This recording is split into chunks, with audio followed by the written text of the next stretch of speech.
말씀은 누가복음 17장 20절에서부터 37절까지입니다. 누가복음 17장 20절에서부터 37절입니다. 다 같이 교독하도록 하겠습니다. 바리새인들이 하나님의 나라가 어느 때에 임하나이까 묻거늘 예수께서 대답하여 이르시되 하나님의 나라는 볼 수 있게 임하는 것이 아니요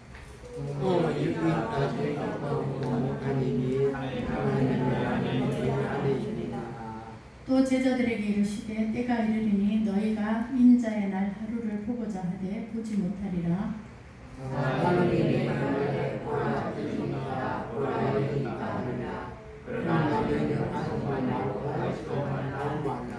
번개가 하늘 아래 이쪽에서 번쩍이어 하늘 아래 저쪽까지 비침같이 인자도 자기 날에 그러하리라.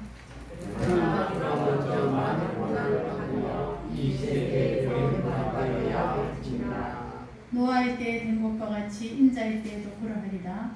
노아가 번개에 들어가는 날까지 사람들이 먹고 마시고 장가들고 시집가더니 홍수가 그들을 다 멸망시켰으며 또 롯의 때와 같으리니 사람들이 먹고 마시고 사고 팔고 심고 집을 짓더니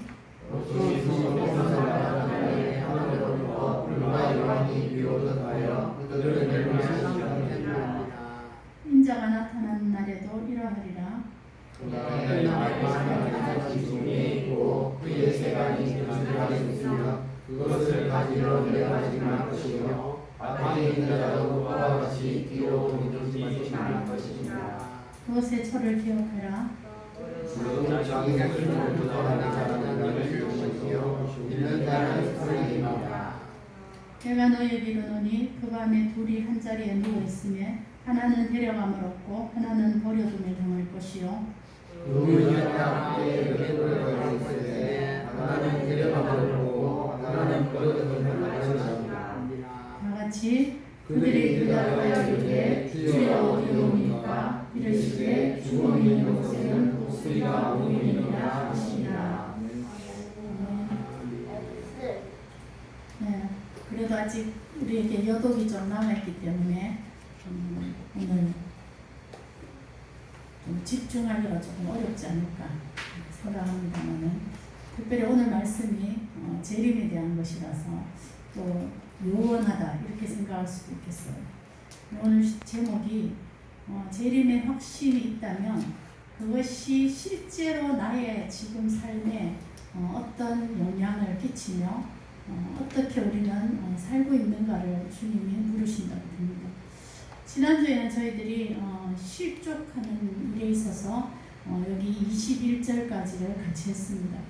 결국은 실족하는 일이 없을 수는 없지만 하나님 나라 천국이 그 마음에 자리 잡고 있는 자는 이것이 쉽게 지나갈 수 있다. 이 말씀이 연결됐습니다. 오늘은 이제 그 하나님의 나라 천국을 사모하는 자, 가지고 있는 자는 재림에 대해서 어떤 태도를 가지는가 이것을 말하고 있습니다. 제자들은 항상 재림 하나님의 나라가 어느 때에 오는가에 집중했습니다. 그러면 그때 근처에 내가 좀 변화되게 살아야지 이런 생각을 했겠죠. 옛날에 청년들이 그런 말 많이 써요. 실컷 잘 놀고 다 하다가 죽기 얼마 전에 이제 회개하고 그렇게 하면 되지 지금부터 내가 이렇게 고달프게 믿어야 되냐 이런 소리 많이 했거든요. 제자들과 바리새인들도 아마 그런 마음이었겠죠. 언젠가 때가 어느 때인지 알면 지금 당장 나에게 하나님의 나라가 중요하지도 않고 보여지지도 않는데 중요하네 이렇게 생각했을 것 같아요. 근데 여기 이제 예수님이 동문서답을 하십니다. 그렇죠? 하나님 나라가 어느 때 임합니까? 이렇게 물었는데 예수님은 하나님의 나라가 언제 오는 것이 중요한 것이 아니라 지금 있는 하나님의 나라가 너희 안에 있느냐 이 말씀을 하십니다.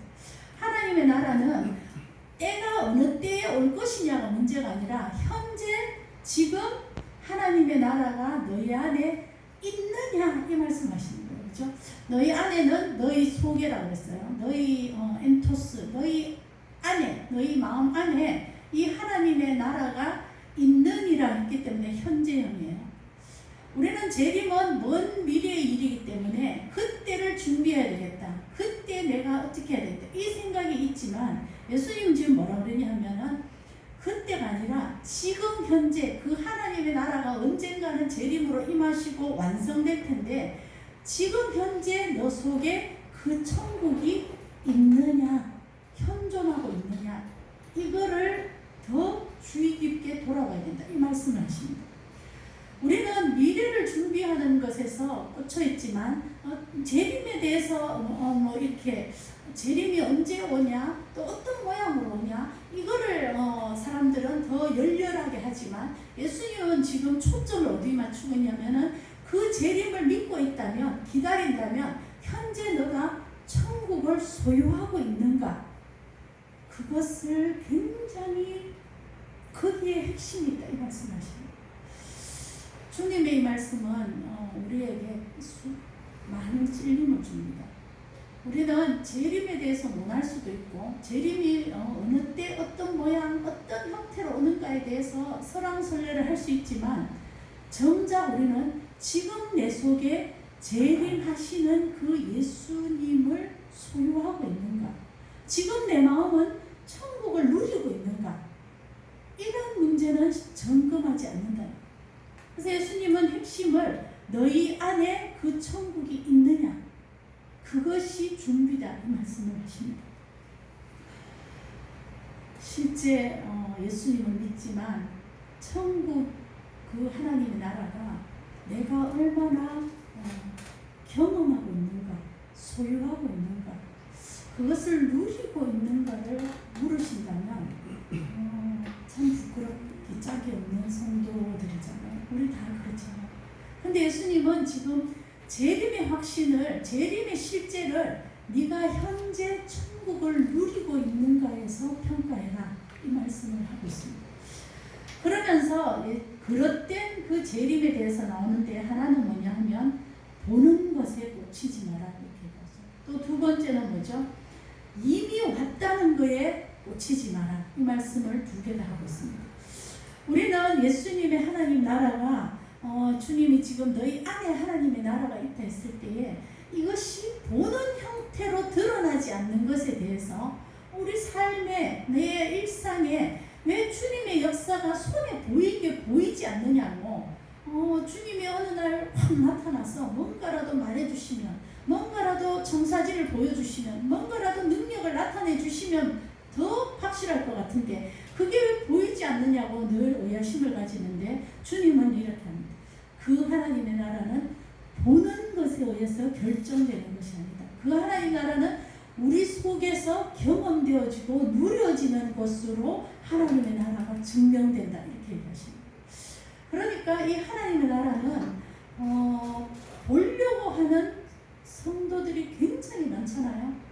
능력을 보여주십시오. 역사가 나타나야 됩니다. 그래야 하나님 나라가 있는 것 같습니다. 이렇게 보여지지만 예수님은 하나님 나라는 너 속에서 예수 그리스도가 살아계시고 움직이시고 함께 하시고 연합하고 위로해 주시고 동행해 주시는 그것이 하나님 나라라는 걸 왜 모르냐 이 말씀을 하시는 겁니다. 핵심의 선우가 있는데 선은 먼저 하나님과 함께 하고 있는 그 나라, 그것이 있냐, 그 천국이 있냐, 지금 있냐 물으십니다. 그게 재림의 준비의 첫 번째. 그 다음에는 이미 왔다는 것은 수많은 시대를 통해서 왔다를 많이 들었기 때문에 그런 거에 미혹되지 말라 하시면서 뭐죠? 번개가 저쪽에서 이쪽까지 쫙 보여서 비침같이 하나님의 재림은 온 인류와 모든 사람이 목도할 수 있게끔 이제 오실 것이다. 그래서 마태복음 같은 데 보면 하나님의 나라가 자는 데도 오고 일하는 데도 오거든요. 한꺼번에 오시기 때문에 온 지구에 한쪽은 밤이고 한쪽은 낮이에요. 저는 옛날에 철이 없어가지고 성경 잘도 모르면서 성경 틀렸잖아요. 예수님이 오는데 어떻게 여기는 밤이고 저기는 낮이냐, 지구의 원리도 모르면서 이 엉터리 이러면서 따졌어요. 근데 예수님 오실 때는 뭐죠? 한쪽은 밤이고 한쪽은 낮이에요. 그래서 예수님이 거기 마태복음에 오실 때에 자는 이야기와 일하는 이야기가 동시에 같이 나와요. 주가 올 때에 어떤 사람은 자다가 들려받고 어떤 사람은 일하다가 들려받는다. 모든 인류가 목도하게 오실 것이다. 그것이 오늘 번개가 비친 같이 인자의 날이 모두가 알게 올 것이다. 이게 재림이라는 말씀입니다. 그러니까 벌써 은밀하게 어디 왔다 이런 거는 다 엉터리다 이 말씀이죠. 그 다음에 이제 재림에 대해서는 준비할 때 첫 번째가 아까 지금 너가 하나님 나라 천국을 네 마음속에 경험하고 있는가, 이것이 첫 번째 준비라면, 두 번째 준비는 그 하나님 나라에서 이 세대를 버리는 표시가 있는가, 그것이 두 번째 재림에 대한 준비라고 얘기합니다. 재림이 있을 것이라고 막연히 우리는 다 생각하죠. 성경이 그렇게 말하니까. 그러나 재림이 있다라고 믿는다면 지금 천국이 누려져야 되고, 첫 번째는. 두 번째는 뭐죠? 지금 내가 이 세대에 집착하지 않고 있는 표시가 있어야 돼요. 이 세대에 집착하지 않는 표시를 25절에는 주님의 삶을 우리에게 일러주면서 말했어요. 그가 먼저 많은 고난을 받으며 이 세대에게 버림받아야 할지니라. 주님이 먼저 재림을 우리에게 가져오시기 전에 십자가상의 고통의 삶이 우리를 위하여서 그런 삶이 있었을 것이다.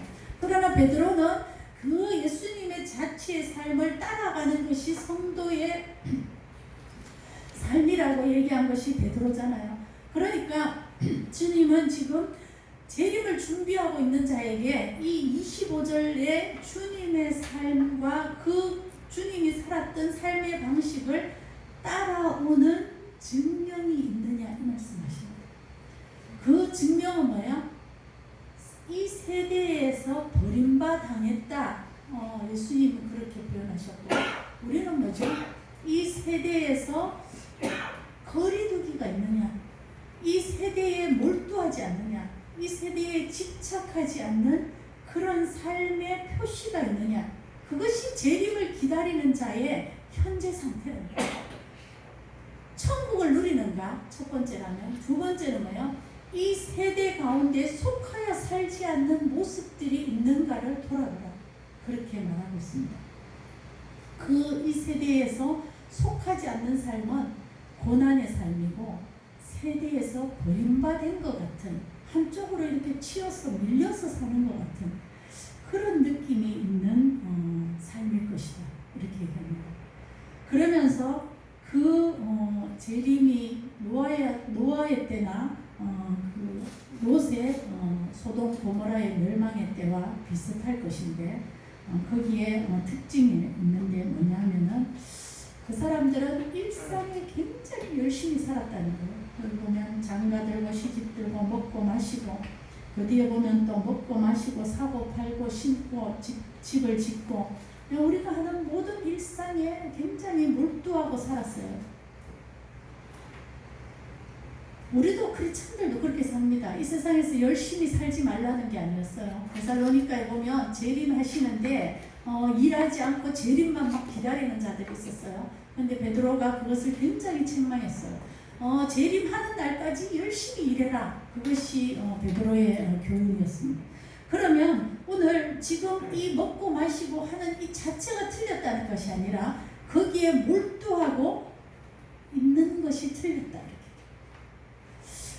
지금 거리두기가 있잖아요. 저는 이런 거 보면서 물론 뭐 질병을 앓지 않기 위해서 거리두기가 중요하지만 크리스찬들은 이 세상에서의 거리두기가 참 필요하다 생각이 많이 듭니다. 살다 보면 너무 이 세상에 몰두하게 되는 거예요. 그죠? 근데 예수님은 항상 세상에서의 어느 발자국 넘어서 세상을 바라보고 평가할 수 있는 이것이 굉장히 중요한데, 그것을 주님은 세상에서 버림받았다고 얘기하고 세상에서 고난을 당한다고 얘기하고 있다. 우리가 그렇게 세상에서 한 발짝 물러서서 사는 것이 사실은 고난이며 세상의 소외를 스스로 자초하는 길이기도 합니다. 남들이 볼 때는 왜 저렇게 사나? 이렇게 보이는 그런 사람들이 있다는 거예요. 다 모두가 일상과 돈과 집과 막 이런 거에 매진하고 있는데 거기에 한 발짝 물러서서 살고 있다는 것은 약간 바보처럼 사는 거죠. 보인다는 거죠. 그런데 주님은 오늘 그 말씀을 하시면서 얘기를 하십니다. 일상을 살아가지만 일상에서 약간의 물러섬을 항상 가져야 한다. 그것이 고난이기도 하고 세상에서 소외를 약간 느끼기도 하는 것이 될 수도 있지만 가져야 한다. 그 다음에 두 번째는 너희들이 먹고 마시고 장가들고 시집가고 막 하는 이 모든 것들이 우리는 이렇게 생각해요. 어제 그랬으니까 내일도 그럴 것이고 모레도 그럴 것이고 계속 이것이 연속되어서 일어나는 일상의 일일 것이라고 우리는 습관화되어 있고 때로는 그것이 우리 삶에 굉장히 계속 이어지는 일이기 때문에 뭐예요? 무감각해요. 그죠? 이것이 그냥 끝까지 이어질 거라고 생각하고 있는 거예요. 중간중간에 어려움은 있을 거지만 끝까지 이런 삶이 이어질 거라고 생각하고 있는데 그것은 착각이다. 일상이 끝까지 지속되지 않는 순간순간들을 주님이 우리에게 주세요. 지금 코로나도 그렇고 홍수도 그랬어요. 그죠? 일상이었어요. 그러나 자고 났는데 집이 물에 잠기기도 하잖아요. 홍수 사건을 보면 늘 이런 생각이 들죠. 이렇게 배수가 잘 되는데도 물이 저렇게 불어서 집이 잠긴다면 옛날에는 그 40주야 비만 뭐 하늘이 뚫리고 뭐 이런 거 없어도 그냥 막 잠겼겠다 싶은 생각이 들어요. 홍수가 실제로 정말 실제적으로 있었다고 믿었지만 실제적으로 있었다고 보여주십니다. 우리의 착각은 뭐냐면 우리가 늘 일상을 살기 때문에 이것은 지속될 거라는 착각이 우리에게 있어요. 그것을 칼빈은 오만한 착각이다 이렇게 얘기했어요.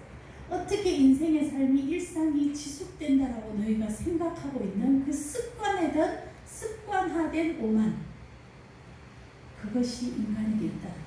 근데 예수님은 오늘 노아와 롯의 얘기를 하면서 그것이 일시에 끊어질 날이 있을 것이다. 중간에 삶이나 홍수나 지진이나 뭐 이런 것들을 통해서 순간순간 보여줄 때마다 우리에게 깨달으라는 거예요. 이것이 지속되지 않을 수도 있다. 그 다음에 이것이 끝날 날이 있다. 그러나 이 일상이 그냥 이렇게 돌아가는 것 자체가 얼마나 은혜인가도 깨닫지만 그것을 끝내는 날이 있을 것이다. 심판의 날이 있을 것이라는 것을 기억하라고 얘기합니다. 그 다음에 여기에는 보면 그들을 다 멸망시켰으며 그들을 멸망시켰다. 이 말씀 노아 때도 그랬고 롯 때도 그랬고 그렇게 해서 일상에서 거리두기를 하면서 삶을 바라볼 수 있고 미래 재림을 준비할 수 있고 언젠가 이것이 끝날 날이 있다는 것을 항상 마음 한편에 생각하고 있는 자들은 아주 소수다. 여기 보면 그들을 다 멸망시켰으며 그들을 멸망시켰다. 롯에서도 그렇고 그렇게 해서 준비해서 구원으로 나오는 준비를 하는 자들이 굉장히 작다. 다 일상이 그냥 파묻혀 살 뿐이지 거기서 떨어져서 삶을 새로 바라보고 이 일상이 언젠가는 하나님의 손에 의해서 나의 종말, 우주의 종말이 반드시 있을 것이라는 걸 늘 붙들고 있는 자는 굉장히 작다라고 얘기합니다. 그래서 그것을 준비해야 되는데 그런 준비하는 사람이 작기 때문에 그것이 고난이고 세상에서 버림받은 것처럼 사는 어떤 삶의 형태가 그들에게 있을 수 있다. 이 말씀을 하십니다. 노아도 엄청 조롱을 받으면서 살았어요. 그렇죠? 롯도 그 당시의 문화에 속하지 않았기 때문에 조롱을 받았어요. 심지어 지금 소돔 고모라가 망하고 있다고 사위에게 말을 했는데도 사위 잘 들으세요. 사위에게 말을 했는데도 그 사위가 뭐예요? 농담으로 여겼다. 그 창세기에 그렇게 돼 있잖아요. 제가 이것도 농담이에요. 사실 너무 새겨듣지만 그렇게 얘기했어요. 뭐예요? 사위에게 그때 지금 소돔 고모라가 망해 이랬는데 그 사이가 농담으로 여기고 따라가지 않았다. 그러니까 이 모든 일상의 삶이 그냥 지속되고 있는 데에서 그렇지 않다라는 것들을 붙들고 있는 그 성도 소수다 이렇게, 많지 않다 이렇게. 때로는 재림조차도 농담으로 여길 수도 있고 주님이 오시는 것들도 그렇게 하찮게 생각할 수도 있을 수 있다는 거죠. 주님이 그것을 지금 빼주십니다. 인자애가 나타나는 날에도 그러하리라. 우리는 그러면 뭐예요? 이 세대에 속하지 않는 재림을 지금 찾고 있는가? 그것이 재림을 기다리는 현재의 실제의 나의 모습이 있는가? 이거를 말하십니다. 세 번째는 그래서 이제 여기 보면 롯의 철을 기억하라, 돌이키지 말라 이런 것들은 그 세상에서 거리두기를 하고 거기에 집착하지 않는 그런 마음이 우리 속에 있는가? 이거를 주님이 지금 물으셨어요. 수많은 사람들이 이 세상의 안전 그리고 주는 재물 거기에 집착해 있기 때문에 롯의 처가 그거를 너무나 아까워서 미련이 생겨서 돌아갔잖아요. 그가 소금 기둥이 된 거를 주님이 오늘 기억하라는 말은 너희들도 그렇게 살지 않도록 그 표본이 롯의 처의 소금 기둥인 것처럼 그것을 기억하고 나도 그렇게 세상에 연연하며 미련을 두며 언젠가 다 끊어질 그날에 대한 것들을 하나도 준비하지 않고 그냥 세상에 파묻혀 집착하고 몰두하고 살고 있지 않는가 기억해봐라. 우리 마음속에 그런 것이 있다면 재림을 준비하는 그 마음 한편을 더 확대시키면서 해야 된다. 그것은 고난일 수도 있고 그것은 조롱받는 삶일 수도 있고 그것은 세상이 웃기게 사네라고 버리는 그런 삶일 수도 있지만 그 삶이 정말 중요한 재림 준비의 현재 실제다. 그 다음에는 보면은 이렇게 됐어요. 목숨을 보존하는 자는 잃고 잃는 자는 살리라. 너무 어려운 말씀인데 이것이 재림에 붙어서 결국은 그렇게 살려고 하는 자는 자기 목숨에조차도 연연하지 않는 자부인의 삶을 붙드는 자, 그 자가 재림을 준비하는 자다 이 말씀입니다. 34절 35절에는 뭐가 나오냐 하면 다 같이 살고 있는데 다 같이 넌크리스찬이든 크리스찬이든 밥을 먹고 다 같이 일하고 여기는 심지어 어떻게 돼 있어요? 한 자리에 누워 잤으니까 가족이고 부부고 그런데도 결과는 다를 수 있다. 또 뭐예요? 함께 맷돌을 갈고 시어머니고 며느리고 자매고 그렇게 같이 직장에서 같이 늘 밥 먹고 같이 이야기하고 이래도 결과는 다를 수 있다. 결국은 같이 그냥 일상을 다 사는 것 같은데 한 사람은 버리움 당하고 한 사람은 데려감을 당한다는 것은 뭐죠? 사는 거는 똑같은데 마지막에 결론은 틀리다는 것을 잊어버리면 안 된다 이 말씀하십니다. 그래서 우리가 일상은 다 살고 있지만 나의 끝은 어떻게 정해질 것인가는 주님이 정하시죠. 우리의 믿음을 보고 우리의 참된 회개를 보고 정하시는데 그것은 다 굉장히 다른데 아주 가까운 자에게서도 다르게 나타난다. 이 말씀은 확신임과 동시에 슬픔입니다. 사실은 나랑 같이 옆에 몇십 년을 살았는데 누구는 주님의 들림을 받고 누구는 그냥 그 자리에 있었다 이 말씀이잖아요. 그러니까 일상을 다 살지만 결과는 다르다. 이 결과를 찾고 있는가? 이 결과에 신경을 쓰는가? 이거를 주님 오늘 물으십니다.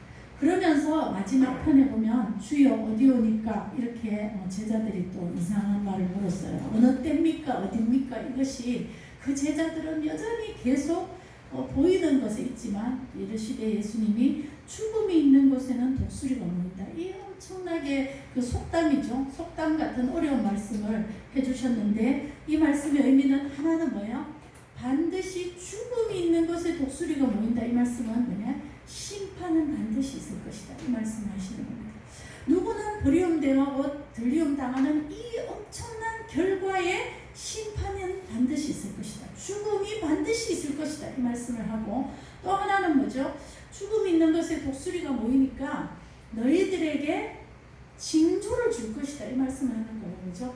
예, 하나님의 나라가 재림하기 전에 수많은 징조를 마태복음 24장에 주셨는데 오늘은 그까지는 못하지만 어쨌거나 이 지금의 말세가 아니면 주님의 재림이 아니면 나의 종말이 아니면 데려감을 내가 당할지 아니면 버림을 당할지에 대한 여러 가지 징조들과 깨달음들을 순간순간 주실 것이다. 이 말씀하십니다.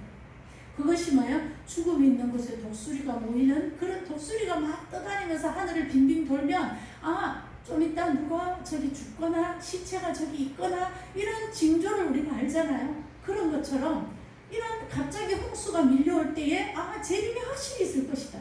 또 갑자기 무슨 일이 터질 때에 언젠가는 지구에 종말이 있을 것인데 나는 준비되고 있는가? 그런 징조를 잘 살펴라. 그리고 징조를 잘 깨달아라. 이 말씀하시는 거예요.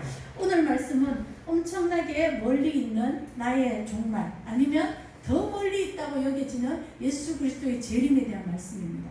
그러나 오늘의 말씀은 현재 내가 그 재림을 믿는다면 너는 천국이 너 마음속에 있는가? 믿는다면 너는 세상에서 떨어져서 거리두기와 세상에서 때로는 고난도 당하면서 때로는 세상의 버리움과 조롱을 감내하면서 일상을 똑같이 살지만 그 안에 다른 붙드는 것이 있는가? 그 다음에 똑같이 일상을 살아가면서도 언젠가는 주님 앞에 가는 자와 가지 못하는 자가 있다는 것을 확실하게 그 끝을 기억하고 있는 것. 그리고 그것은 곧 주님의 심판이고 그런 것들을 순간순간 중간에 나타나는 홍수, 코로나, 이상한 일들 이런 것들을 보여주실 때에 확실하게 언젠가 종말이 갑자기 닥칠 거라는 것을 깨닫고 붙들고 그 징조를 깨닫고 있는 거야. 현재 그런 실제적인 증명이 내 속에 있는가를 돌아보라. 그것이 준비고 그것이 재림을 맞이하는 현재다. 이렇게 말씀하십니다.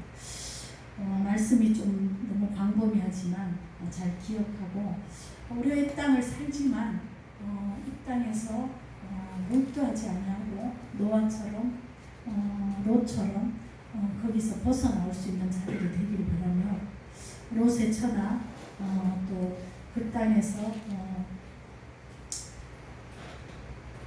홍수가 왔을 때에도 그것을 깨닫지 못하고 결국 휩쓸려 죽은 그 수많은 사람들처럼 되지 않기를 바랍니다. 사실 저희들이 했지만 노아 홍수가 왔을 때에 노아가 방주에 들어간 것은 120년 방주를 거의 만들었다고 보여지는데 120년 뒤에 홍수가 왔으니까 그의 인생 전체를 이상한 짓 하다가 비도 안 오는데 그때 당시 비라는 게 안 왔어요. 비도 안 오는데 배를 만들다니 그런 이상한 일을 하는 조롱도 받았을 뿐 아니라 노아는 그 방주에 언제 들어갔냐? 비가 오기 일주일 전에 들어갔거든요. 하나님이 일주일 전에 방주에 넣고 문을 닫았거든요. 그러니까 재림은 한참 홍수와 직접적인 일은 한참 전이지만 방주에 언제 들어와 있어야 돼요? 비가 안 올 때, 지금처럼 일상이 이어질 때 이때 예수 그리스도의 방주 안에 들어와 있어야 돼요. 그 아브라함도 노아도 그랬을 거 아니야. 그 땡볕에 배 안에 다 그냥 동물하고 일주일을 기다리는데도 비는 하나도 안 와. 그게 우리 지금 성도의 일주일이 지금의 평생처럼 그런 삶이에요.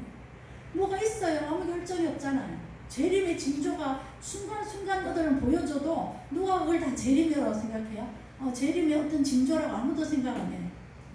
그냥 뭐 홍수가 왔겠지, 기온 이상이지 이렇게 생각하지만 그것이 언젠가 일시에 크게 주님의 재림 때에 완전 망하게 되는 그런 것, 아니면 나의 종말을 맞이할 그 순간이 언제인지 모르지만 그때는 늦었다. 일주일 전에 비가 안 올 때 방주에 넣으셨던 것처럼 우리는 지금 일상으로 살아갈 때 내가 주님이라는 방주 안에 들어와 있는가, 이게 지금 오늘 재림 때 우리에게 주시는 말씀입니다. 기도하겠습니다. 아버지 하나님, 주님은 내가 이렇게 승천한 것처럼 모든 인류가 보도록 이제는 재림만 남았다고 말씀하고 가셨습니다. 그로부터 수많은 세월이 흘렀고 주님의 재림은 아직까지 오지 않았습니다. 그러나 주님은 오늘 말씀에 그 재림이 눈에 보이는가, 어느 때인가, 어디인가, 이것이 중요한 것이 아니라 그 재림을 너가 믿는다면, 기다린다면, 마라나다 주여 어서 오시옵소서라고 한다면 지금 천국이 너 속에 있는가? 지금 이 세상에서 몰두하지 아니하며 집착하지 아니하며 거리를 두며 하나님 나라를 소망하고 있는가? 지금 같이 다 먹고 마시고 살지만 주님 나를 데려가 주실 거라는, 데려가 달라는 그런 하나님의 나라를 소망하는 마음이 있는가? 언젠가는 심판이 있을 것이고 언젠가는 독수리가 모이며 그런 징조를 우리에게 보여주시는 것들을 내가 지금 깨닫고 있는가? 이런 것들을 우리에게 지금 물으시는 줄 압니다. 아버지 하나님, 비가 하나도 오지 않아도 방주 안에 들어와 있으라 하신 것처럼 아무 느낌이 없는 현실에도 다 과학적으로 또는 논리적으로 설명하고 있는 이 세상의 모든 것에서도 주 예수 그리스도라는 이 믿음의 진리 안에 저희들이, 주님의 재림 안에 저희들이 있을 수 있도록 성도들을 일깨워 주시고 준비하게 하여 주시옵소서. 주 예수여 어서 오시옵소서 라는 이 믿음이 저희 속에 점점 확대되게 하여 주시옵소서. 예수님 이름으로 기도하였습니다. 아멘. 우리 찬송가